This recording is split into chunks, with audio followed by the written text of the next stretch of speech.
ओम नमः सिद्धेभ्यः। ओम नमः सिद्धेभ्यः। ओम नमः सिद्धेभ्यः।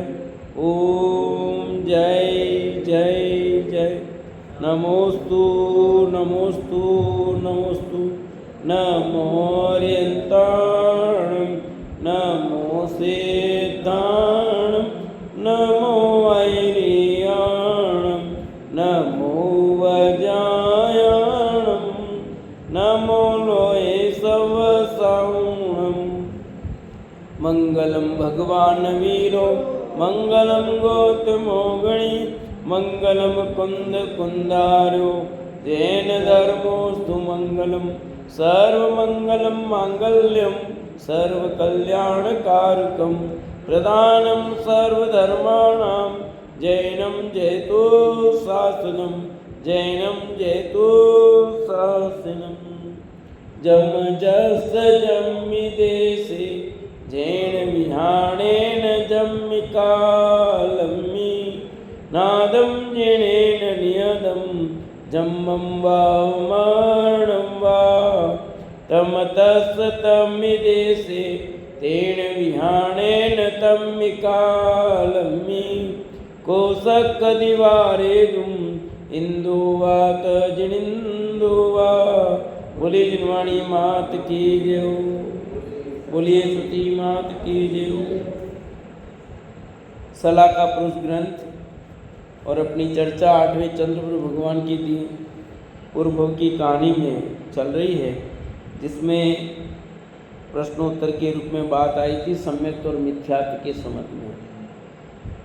तो मिथ्यात्व जैसा जहर नहीं समझो, सम्यक जैसी मिठास नहीं, है ना। तो यहाँ उसी की चर्चा को आगे बढ़ाते हैं। पेज नंबर 103 अंतिम पैराग्राफ। भगवान की दिव्यदनी में आया मिथ्यात्व सबसे बड़ा पाप है, क्योंकि इसी के कारण सब पापों की परंपरा चलती है। इसी विपरीत मान्यता या उल्टी समझ के कारण पर पदार्थों में कर्तृत्व एवं इष्ट अनिष्ट की मिथ्या कल्पना होती है। उसमें राग देश का जन्म होता है। राग देश से कर्मबंध होकर संसार में जन्म मरण का दुख होता है। क्या कह रहे हैं यहाँ पर कि भगवान की दिव्यदनी में क्या आया है कि सबसे बड़ा पाप यदि विश्व में कोई है तो एकमात्र मिथ्यात्व है। मिथ्यात्व के कारण ही सारे पाप होते हैं। मिथ्यात्व चला जाए तो पापों का समापन शुरू हो जाता है। धीरे धीरे धीरे पाप कम होते जाते हैं और एक दिन खत्म हो जाते हैं। मिथ्यात्व नहीं गया तब तक भले थोड़े वो पाप छूटे वापस आते हैं, वापस गए वापस आते हैं। इसलिए लिखा ना, मिथ्यात्व का इस कारण ही सब पापों की परंपरा चलती है। सब पापों की परंपरा एक इसके कारण चलती है। पेड़ को ऊपर से काट देने से कुछ नहीं होता है। मिथ्यात्व तो पेड़ का मूल है, समझो। मूल रहेगा तो पेड़ वापस पनपेगा। भले नीचे ऊपर से काट रखा है, नीचे से काटा है, पर अभी जड़े मूल बाकी है ना। मूल वापस आता कि नहीं आता है? वहाँ से इधर से इधर से इधर से निकल जाता है वापस। और जमीन में से खोद करके जड़ से निकाल दिया जाए तो फिर कुछ नहीं होता है। तो मिथ्यात्व रहता है तब तक आप भले ऊपर के डालियाँ, पत्ते, अथर, कसाय, पाप, सामान, हिंसा, झूठ, चोरी छोड़ दो, भले कुछ नहीं होने वाला है, क्योंकि वो वापस आएंगे सारे। वो वापस होने वाले हैं। जैसे पत्ते वापस बने, डालियाँ वापस बनी, ऐसे हिंसा, झूठ, चोरी, कुशल परिधि के पाप, क्रोध, मान, माया, लोभ की कसाय वापस होने वाली है, ये हटने वाली नहीं है। कभी कोई कसाय मंद हो गई, कभी कोई तीव्र हो जाती है, ऐसा होगा, परंतु समाप्त तभी होगी जब मिथ्यात्व जाएगा तब। विपरीत मान्यता या उल्टी समझ के कारण पर पदार्थों में कर्तृत्व एवं इष्ट अनिष्ट की मिथ्या कल्पना होती है। मिथ्या कल्पना क्यों होती है, या मिथ्या कल्पना के कारण क्या होता है? यूँ कहो कि मिथ्यात्व के कारण जीव पर पदार्थ को इष्ट या अनिष्ट मानता है, किसी को भला मानता है और किसी को बुरा मानता है, किसी को अच्छा, किसी को खराब मानता है, जबकि वस्तु तो जैसी है वैसी है। कोई वस्तु अच्छी नहीं होती और कोई वस्तु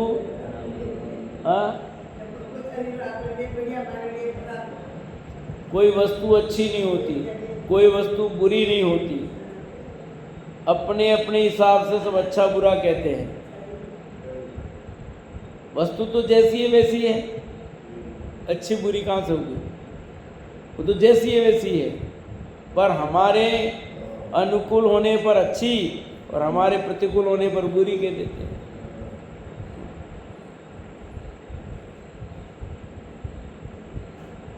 और इससे ही राग देश का जन्म होता है, और राग देश से कर्म बंधन होता है, कर्म बंधन से संसार का जन्म होता है। ये चक्र निरंतर चलता रहता है। जैन धर्म में तो यह मानना है कि, सुनना ध्यान से, मोक्ष मार्ग प्रकाशक के 6वें अधिकार के अंतिम पंक्तियां हैं कि जैन धर्म में तो यह मानना है कि पहले बड़ा पाप छुड़ाकर फिर छोटा पाप छुड़ाया है, इसलिए इस मिथ्यात्व को सत्य व्यसनादि से भी बड़ा पाप जानकर पहले छुड़ाया है। समझ में? ये मोक्ष मार्ग प्रकाशक के 6वें अध्याय की अंतिम पंक्तियां में है, और मेरा प्रवचन इस पे हुआ है। इस मार्ग में जब पढ़ता था शिविर में, मेरा प्रवचन के बाद मैंने इस विषय पर प्रवचन किया था, इस पैराग्राफ पर।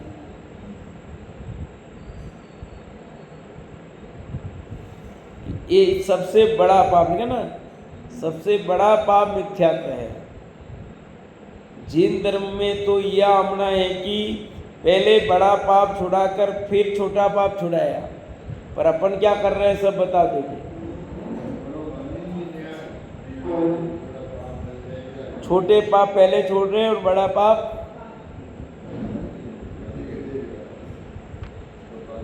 अब इसलिए लोगों को समझ में नहीं आता है। यहाँ लिखा सत्य व्यसनादिक से भी, मिथ्यात्व को तो सत्य व्यसनादिक से भी बड़ा पाप जानकर पहले छुड़ाया है। बातें में परस्पर विरोध जैसा लग रहा है कि सत्य व्यसन रह जाए और सम्यक हो जाए, ऐसा हो सकता है क्या? अरे ये कह रहे हैं कि मिथ्या सत्य व्यसन से भी बड़ा पाप मिथ्यात्व है।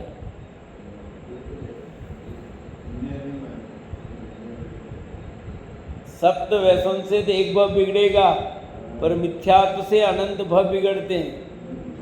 समझ में आएगा नहीं? इसलिए सत्य व्यसन से भी बड़ा पाप मिथ्यात्व को कहा है।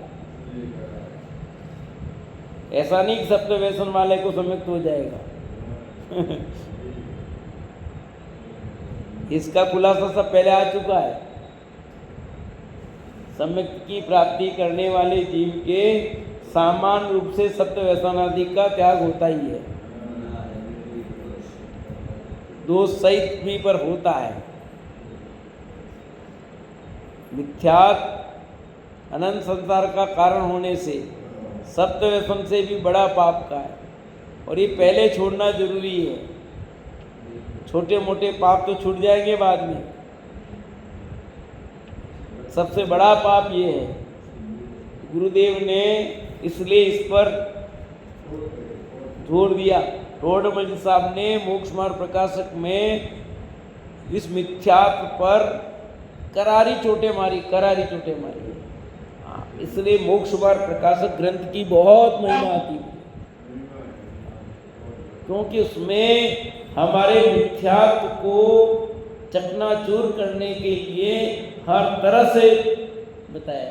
कहीं कोने में भी छुप के नहीं ले जाए कहीं मिथ्यात्व, वैसी वैसी भूले बताकर मिथ्यात्व को छोड़ने का मार्ग प्रशस्त किया है।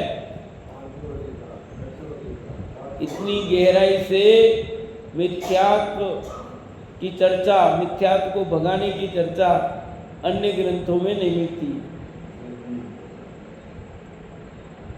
जितनी की उसमें है। समझ जिनागम में मिथ्यात्व को पाप ही कहा है, बड़ा पाप ही कहा है। तो हमारा पुरुषार्थ इधर होना चाहिए, मिथ्यात्व न हो, सम्यक तो हो जाए। पर एक मिथ्यात्व छोड़ता है, दूसरा मिथ्यात्व पकड़ता है, दूसरा छोड़ता है तो तीसरा पकड़ता है। मिथ्यात्व को दूर करने के लिए जाता है और वही मिथ्यात्व ग्रहण कर लेता है। चक्कर तो ये हो गया है। जो मिथ्यात्व छोड़ने की चर्चा करता है उसी को वो भगवान मान लेता है, उसी की पूजा शुरू कर देता है। दिक्कत तो ये है।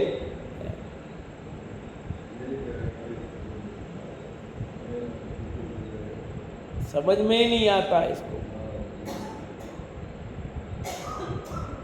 कहाँ आचार्य देव कहते हैं, कितनी चर्चा की, कितनी गहराई में जा करके गुरुदेव ने बताया कि मिथ्यात्व कैसे भगे हुए। पर हमने तो उनके निमित्त से और हमने मिथ्यात्व पाल लिया। आगम इस मिथ्यात्व के विषय में क्या क्या नहीं कहा, आगम में इस मिथ्यात्व के विषय में क्या क्या नहीं कहा। जितना कठोर शब्द हो सकते थे लगभग सबका प्रयोग करके इसे त्यागने की प्रेरणा दी, जो मूलतः इस प्रकार है। सकल दूरितं मूलम पाप वृक्षम वृक्षस्य बीजम नरग्रह प्रवेशम स्वर्ग मोक्षेक शत्रुम त्रिभुवनपति निंद्यम मूढ़लोके गृहीतुम त्यज सकलम संसारम त्वं च मिथ्यात्व बीजम। क्या कह रहे हैं? त्यज सकलम सारम तत्वं च मिथ्यात्व बीजम। मिथ्यात्व के समान पाप और सम्यक दर्शन के समान धर्म नहीं है। अतः सामान्य श्रावकों को मिथ्यात्व के कारणभूत मिथ्या देव गुरु धर्म तथा इनके सेवकों से भी सदा दूरी रहना चाहिए, ताकि उसके दुष्प्रभाव से बचा जा सके। क्या लिख रहे हैं कि मिथ्यात्व की संगति नहीं करनी, यूं कह रहे हैं डायरेक्ट।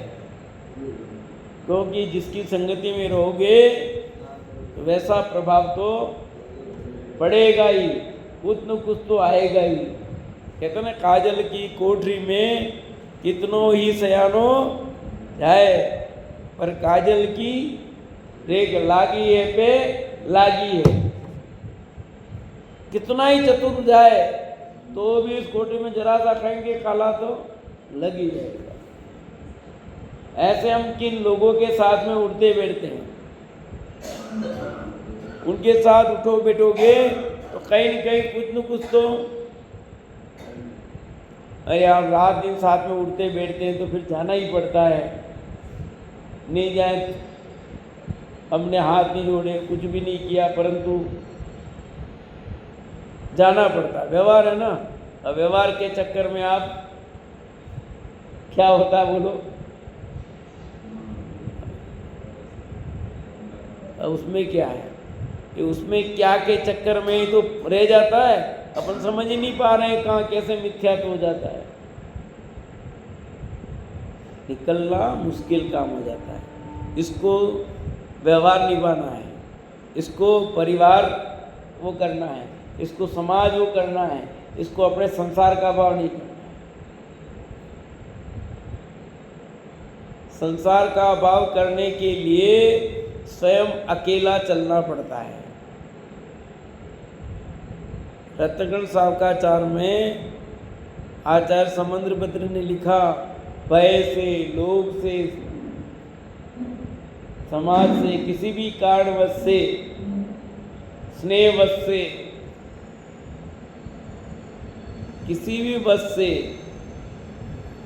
ये मिथ्यात्व को शरण मत दो, डरना नहीं। और हो ही रहा है, व्यक्ति कहीं न कहीं अटक जाता है, कहीं परिवार के चक्कर में, कहीं समाज के चक्कर में, कहीं किसी और चक्कर में, कहीं पद के चक्कर में, है सत्य बात होने पर भी स्वीकार नहीं कर पाते हैं। मिथ्यात्व के समान पाप और सम्यक दर्शन के समान धर्म नहीं है। मिथ्यात्व के समान पाप नहीं और सम्यक दर्शन के समान धर्म नहीं। ये बात समझ में आना सरल है, फिर भी कठिन लग रही है। अतः सामान्य श्रावकों को मिथ्यात्व के कारणभूत मिथ्या देव गुरु धर्म तथा उनके सेवकों से भी सदा दूर रहना चाहिए। कुदेव कुगुरु का धर्म से भी दूर रहो और उनके सेवकों से भी दूर रहो। दूर रहो मतलब उन लोगों की संगति नहीं करनी, धक्का देने को नहीं कह रहे, उनसे इस संबंधी चर्चा करने से कोई लाभ नहीं। उनसे उठोगे बैठोगे साथ में, उस धर्म के ऐसा मानोगे तो फिर क्या करना पड़ेगा आपको बताओ।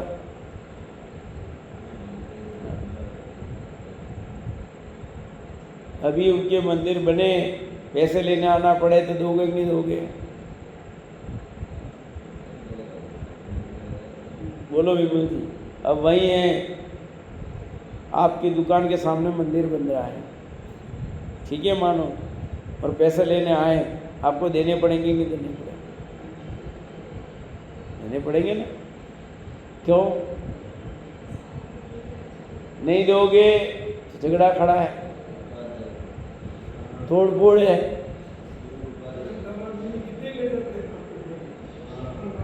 समझाया कि नहीं है? और आप कितनी बार अपने मंदिर के लिए पैसा लेने गए उनसे बताओ? हैं? दिए किसी ने? लेने कौन गया? पहले तो जाते ही नहीं, अपन तो जाना भी नहीं चाहिए उनके पास। और वे लोग आपके पास आते हैं, आप नहीं देते हो, तो ऐसे मिथ्या तो कहीं कहीं हमारा बना रह जाता है। इसलिए कहा, भय से, स्नेह से, समाज अन्य किसी कारणवश कहीं न कहीं ये जीव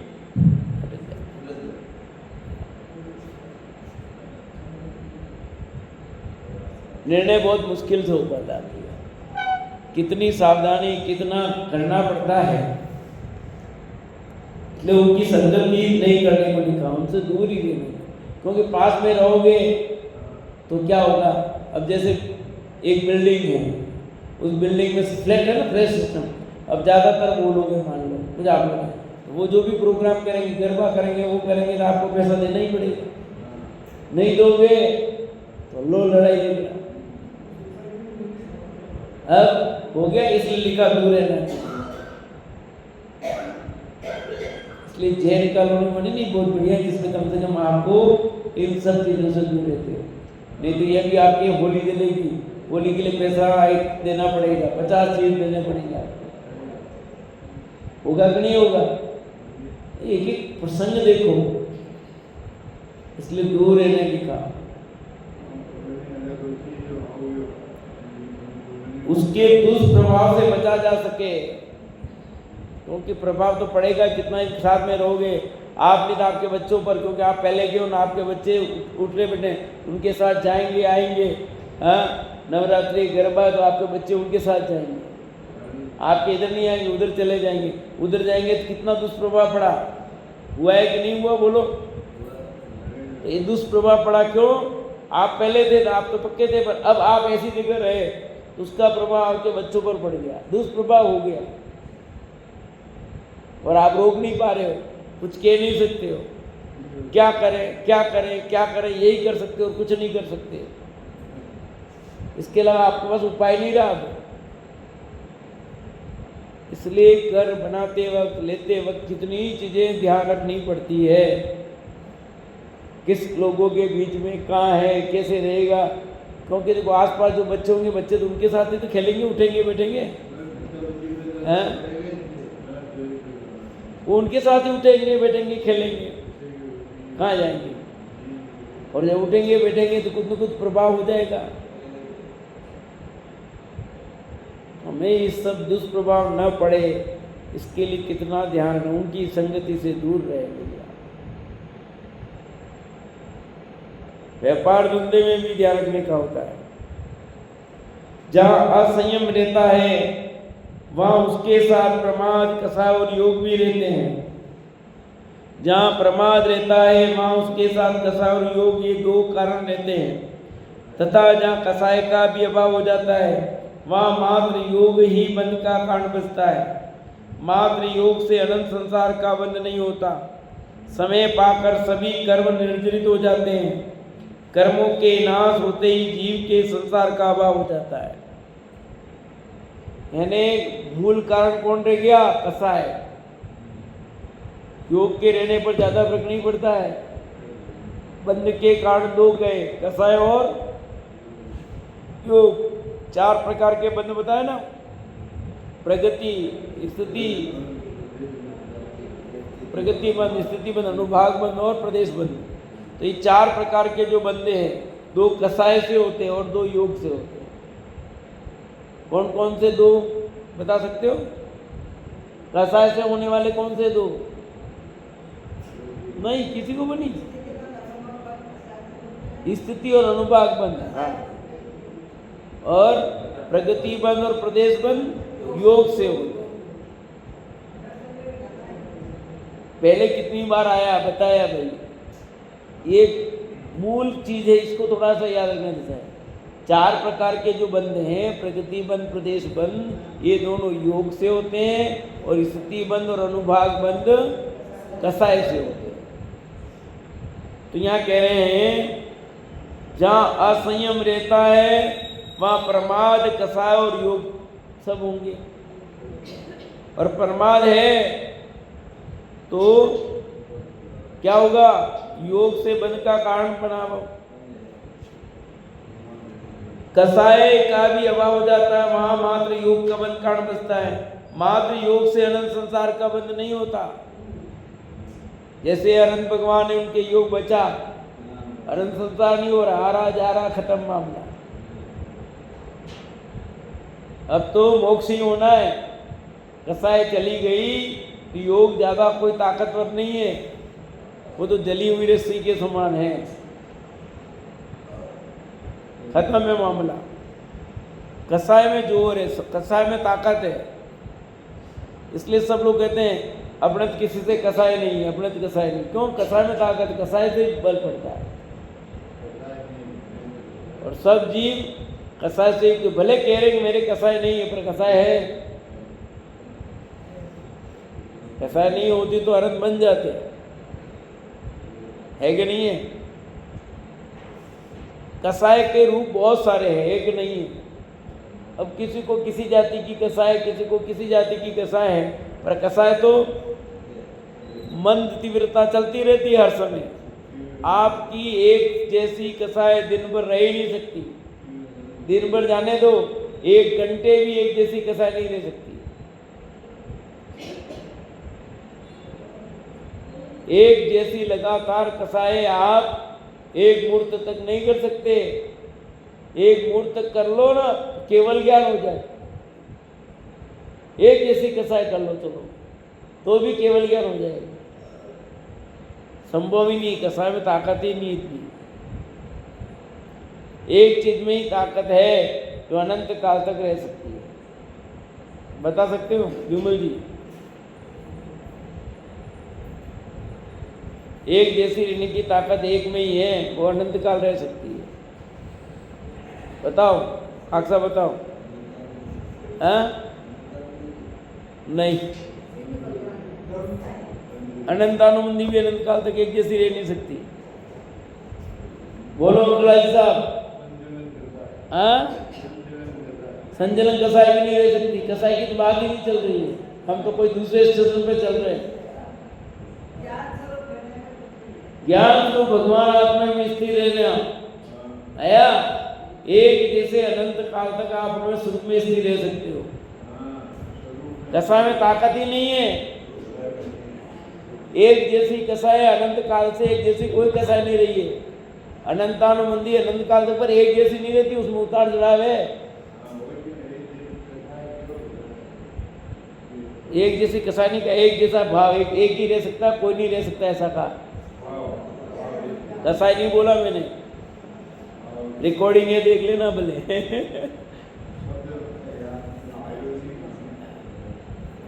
एक बस स्वरूप की स्थिरता है, वो अनंत काल तक एक जैसी रहती। 48 मिनट पूरी रहेगी ना तो केवल ज्ञान हो जाता है।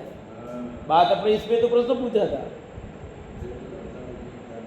कोई कसाय एक जैसी लगातार 48 मिनट रह जाए ना, केवल ज्ञान हो जाए, पर वो संभव ही नहीं कभी। सिर्फ स्वरूप की स्थिरता में ताकत है।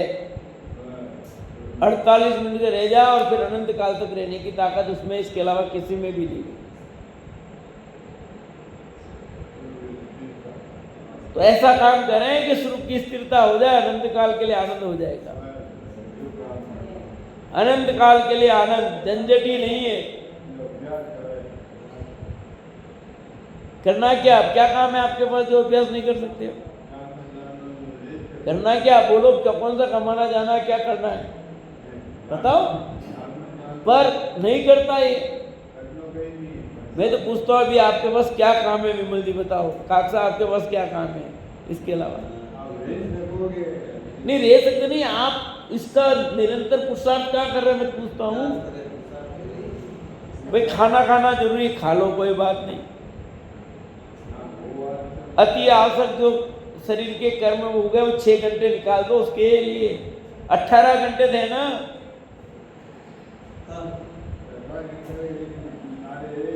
छह घंटे हमने आपके निकाल दिए थोड़ा रेस्ट के लिए, खाने के लिए, नहाने के लिए, ये सब। तो भी 18 घंटे तो आपके लिए आज की तारीख में है नहीं आपके पास। जिनको कमाना जाना अलग बात है, बाकी के लिए 18 घंटे अब सेव है ना।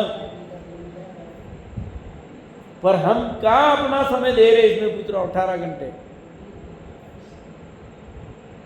पहले तो 6 घंटे थे। 6 घंटे कमाई के लिए, 6 घंटे नींद के लिए, 6 घंटे आंख और 6 घंटे धर्म के लिए। अब तो 18 घंटे धर्म के लिए चाहिए ना। ये तो युवावस्था की बात है जब उसमें था, पर आज के लिए तो 18 घंटे इसके लिए चाहिए। सोते हुए भी धर्म की ख्याल, पर कौन करे? नवरी चिंता करेंगे, नवरा टेंशन करेंगे, फलना हो गया, ऐसा हो गया, वो ये हो गया, ये हो गया, उसके यहाँ हो गया। हाँ, ट्रम्प ने इतना बढ़ा दिया, अब भारत की इतनी बढ़ा दिया, तेरे को क्या फर्क पड़ रहा है? ट्रम्प ने बढ़ाया, भारत मोदी जी करते रहेंगे जो करना है, तू क्यों टेंशन में आ रहा है? हाँ? जो करना है वो आगे वाले करें, तेरे उसमें तो कुछ है नहीं। तू बैठ, तो मैं फालतू में पाप बांध के अलावा कुछ नहीं करेगा। गोले के भाव बढ़ गए, अब 10 लक्षण में गोले चाहिएंगे, इतने गोले महंगे हो गए। अरे सब चीज महंगी हो गई, क्या फर्क पड़ने वाला है? काहे को टेंशन आता है? गोला कम ले आना, भगवान के कौन सा चाहिए गोले? फालतू में रात खराब कर रहा है। बादाम देखो महंगी होगी, अरे काहे को टेंशन, 50 ग्राम बादाम कम चला देना। खाना कम किया क्या? और इसमें सोचता है ये विकल्प, फालतू में विकल्प करते हो। सोना इतना महंगा हो गया, मत खरीदना, मत पहनना। है काय का विकल्प करता है? दुनिया में चलते रहेंगे, बाप 2 रोटी मिलनी चाहिए, मिल जाएगी शांति से। बाकी भाव उतार चढ़ाव होते रहेंगे, चलता रहेगा। क्यों नहीं एक व्यर्थ में समय खराब कर रहे हैं? मूल काम तो मिथ्यात्व को दूर करने का है। जो अंदर में मिथ्या मान्यता बैठी है वो दूर हो जानी चाहिए। उसमें कुछ नहीं करना है। कहाँ अपनी भूल है, उसके लिए बार बार मोक्ष मार्ग प्रकाशक पढ़ो, मैं कहता हूँ दिन में प्रतिदिन मोक्ष मार्ग प्रकाशक का स्वाध्याय करो ध्यान से। एक बार पूरा हो जाए फिर पढ़ो, एक बार पूरा हो जाए फिर पढ़ो। आपके मिथ्यात्व गलने में बड़ा समर्थवान बने। नहीं सम्यक तो बोलो भी मेरे को। ये मोक्ष मार्ग प्रकाशक सम्यक प्रदान करने में बड़ा नहीं है। समय सार पढ़ो, मोक्ष मार्ग पढ़ो, रत्नगण सार, ये 3 ग्रंथ तो पढ़ो ही पढ़ो। क्या सम्यक तो नहीं हो, कहां जाएगा वो? मिथ्या तो दूर हुए बिना रह नहीं सकता है। ठीक है, भूमिका अनुसार कसाय आएगी जाएगी, उसे होती रही, उसका टेंशन नहीं करना। रोग भी आएंगे जाएंगे, सब होगा, क्योंकि पहले का जो कर्जा है वो तो उतारना ही पड़ेगा ना। पहले का कर्जा क्या उतारना पड़ेगा, और जितना कर्जा उतर जाए उतना खत्म। टेंशन नहीं लेनी, ये आ गया आ जा, और बाकी होता आजा ले जा, खत्म। जितना कर्जा उतर जाए उतना मुक्त हुए ना। अरे बहुत इच्छा करते हैं पर ये बीमारी आ गई, ये बीमारी आ गई, होता नहीं। अरे उसको निर्जरित होना हुआ मान, ये तो मेरे कर्जा उतर रहा है और मैं अपने हाल में मस्त। परिणाम बदल जाएंगे, आपके अंदर निराकुलता आ जाएगी, और निराकुलता आ जाएगी तो उपयोग में स्थिरता आ जाएगी। ठीक है, उतार चढ़ाव आता रहेगा, चलता है, पर जितना जितना गहरा स्वाध्याय की ओर बढ़ोगे तो उतार चढ़ाव सब हो जाएगा। ज़्यादा टेंशन करने की जरूरत नहीं है, उदय एक बार सब निपट जाएंगे। अपने को तो अंदर में जो मिथ्या मान्यता बैठी हुई है वो निकल जानी चाहिए। कहाँ अपनी भूल है कि उससे मैं वो मेरा भला कर देगा। दुनिया में आज तक कोई किसी का भला नहीं कर सका है। आपकी ताकत नहीं है कि आप किसी का भला करो, जब होना तभी भला होगा। जो निमित्त बनना वही बनेगा, नहीं आएगा कुछ नहीं होने वाला। ये कितनी बढ़िया बात यहाँ कह रहे हैं। मात्र योग से अनंत संसार का बंध नहीं होता। समय पाकर सभी कर्म निर्जित हो जाते हैं। कर्मों के नाश होते ही जीव के संसार का अभाव हो जाता है। जो पाप रूप है और जन्म मरण ही जिसका लक्षण है, ऐसे संसार के कारण नष्ट हो जाने पर आत्मा के इच्छाई भाव ही शेष रह जाते हैं। क्या रहते हैं? इच्छाई भाव। बाकी सब उदय सब भाव चले गए, औपसमिक इच्छायुक्त सब भाव चले गए, एक इच्छाई भाव रह गए। इस प्रकार अंतरंग में हिताहित का यथार्थ रूप जानकर पद्मनाभ ने बाह्य संपदाओं की प्रभुता अपने पुत्र सुवर्ण नाभ को सौंप दी।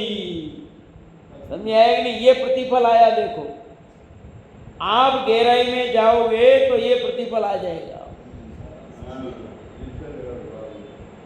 हमारा गहराई से स्टडी नहीं है, हम स्वाध्याय तो कर रहे हैं पर ऊपरी ऊपरी कर रहे हैं। इधर सुना इधर निकला कोई पता ही नहीं। मिथ्या तो निकल ही नहीं रहा है।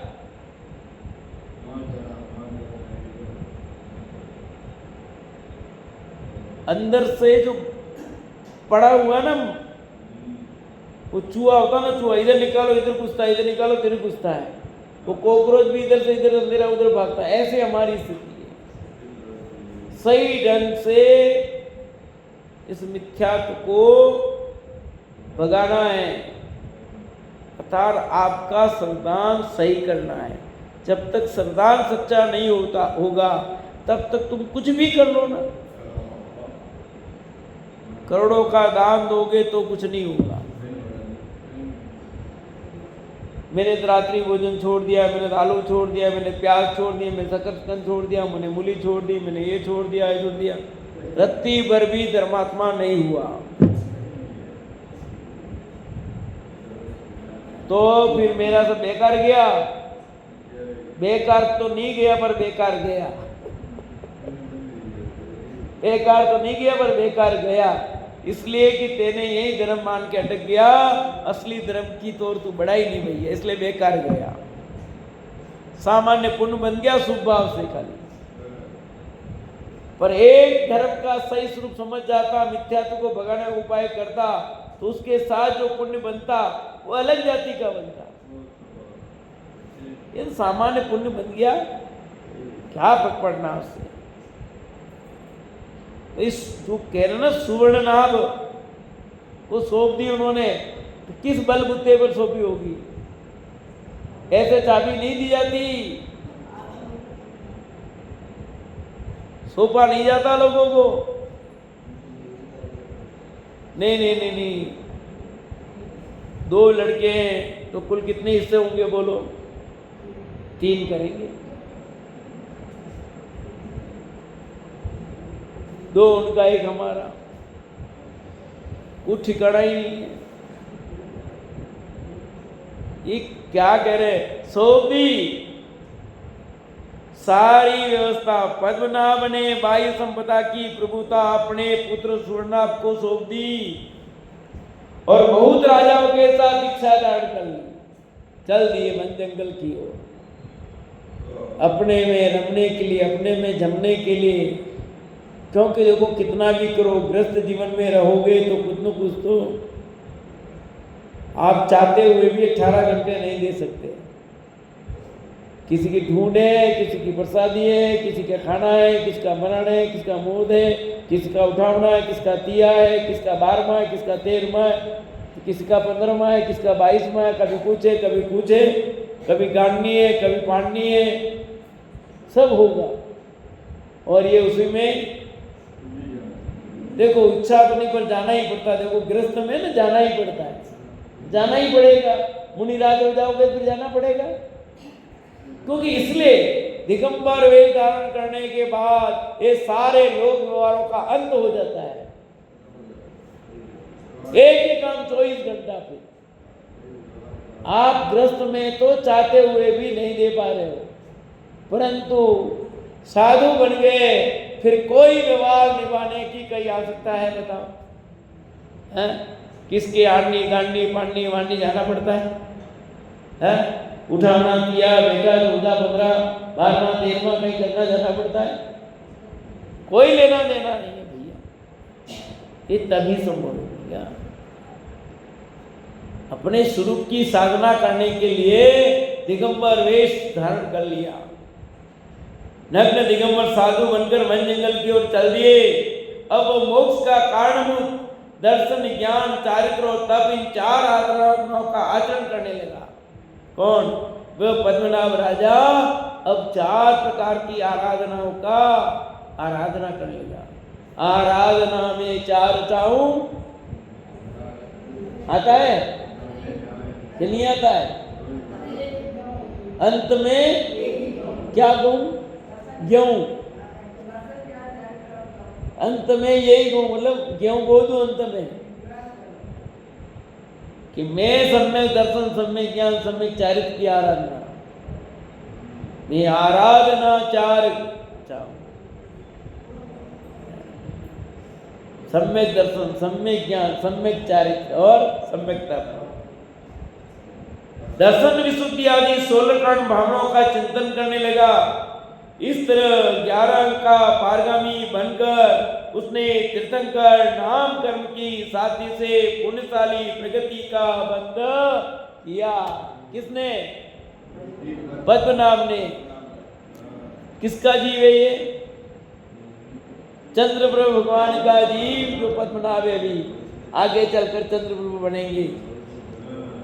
सिंह निष्क्रित आदि कठिन तपस्या करके आयु के अंत में समाधि मरण पूर्वक देह त्याग कर सर्वासिद्धि के वैजंत विमा में 33 सागर की आयु का धारक अहिमिंद्र हुआ। कौन? पद्मनाभ का जीव कहाँ बन गया? अभी पद्मनाभ थे, अब देव बन गए, 33 सागर की आयु पाली। तत्पश्चात जब उस अहिमिंद्र की आयु 6 माह शेष बची, तब इस जम्बू द्वीप के भरत क्षेत्र में चंद्रपुर नामक नगर में इक्ष्वाकु वंशी काश्यप गोत्रीय आश्चर्यजनक वैभव के धारक राजा महासेन एवं रानी लक्ष्मणा के घर रत्नों की वर्षा आरंभ हो गई। अहिमिंद्र के अंतिम 6 माह पूर्ण होने पर वह लक्ष्मणा के गर्भ से तीर्थंकर पुत्र के उत्पन्न हुआ। फिर क्या हुआ?